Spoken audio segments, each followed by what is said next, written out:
אך הנרות חללו אנחנו מדליקים, אך הניסים ואך הנפלאות והשבועות ועל מלחמות שעשית לאבותינו בימים חכם בזמן הזה בכל שמונת ימיך.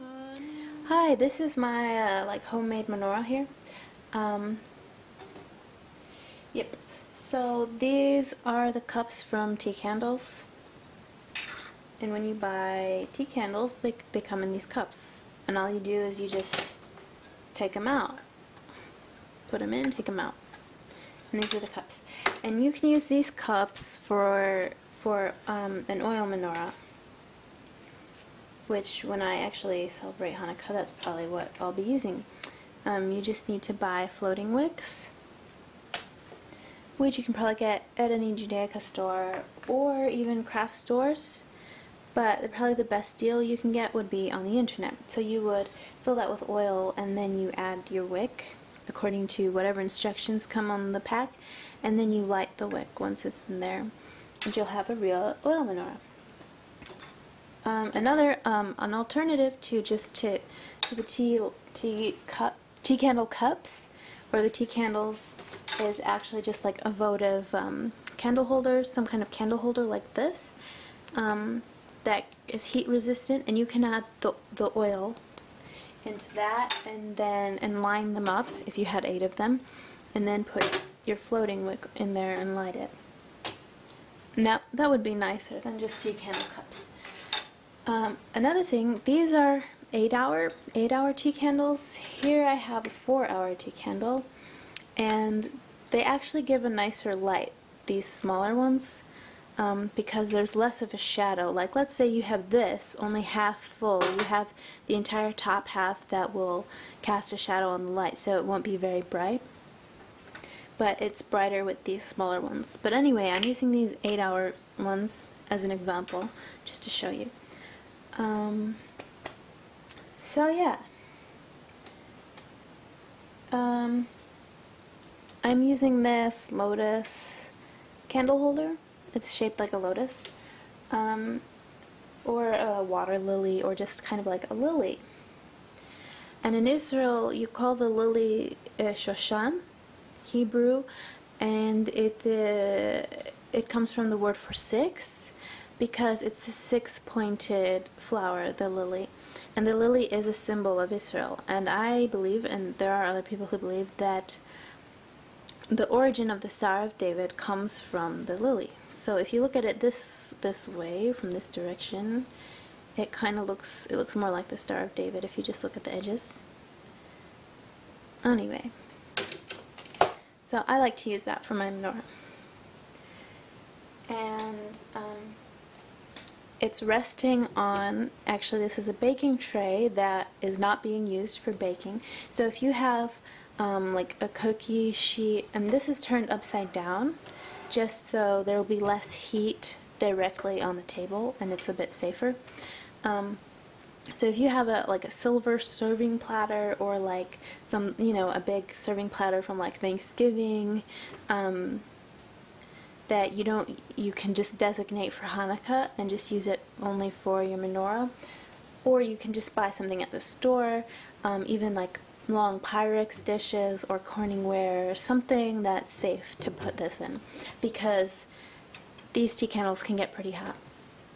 I really like tea candles in particular because, well, right now you can see that the wax is white, but when it burns after maybe 20 minutes, 10 minutes, I'm not sure, it'll actually start to look like oil, because the wax will begin to melt and go from a solid to a liquid, and it'll look like oil. And I like that, except it's easier and it's not as messy as actually using oil in these cups. So hopefully that gives you some ideas. Okay. Now another thing, obviously you can't pick up this tea candle and distribute the flame like this is the shamash.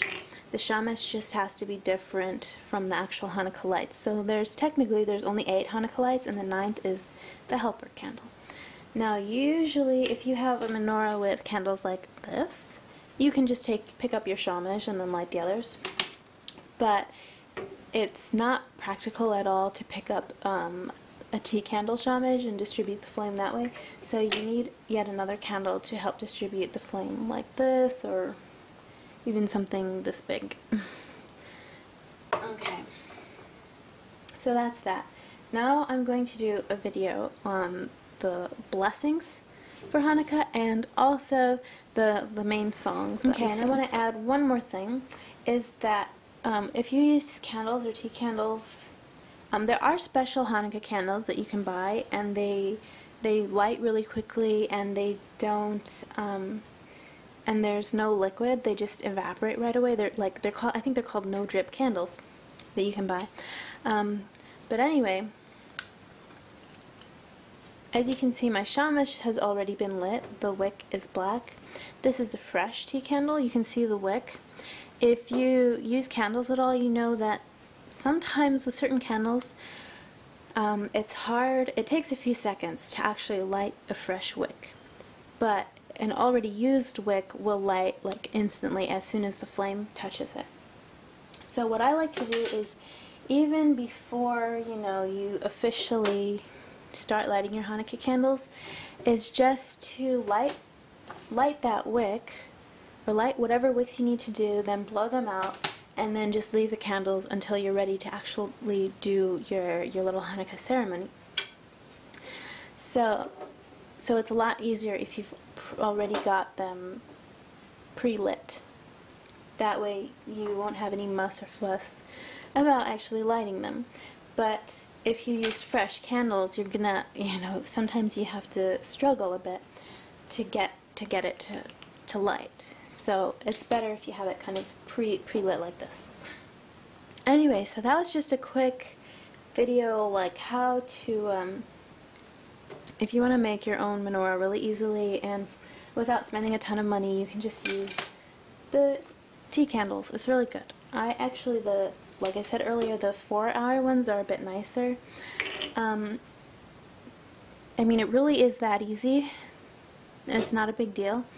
And if you really want to make something really nice and pretty and more elaborate, you can Google homemade menorahs or homemade candle holders and stuff like that, and actually look at the different kinds that are out there, and you can get lots of really nice ideas. This is actually very plain, but it's very practical. You can do it for every member of your family without much of a problem. So yeah, there you go. בכל 8 ימי חנוכה הנרות חללו קודשם ואין לנו רשות להשתמש בהם.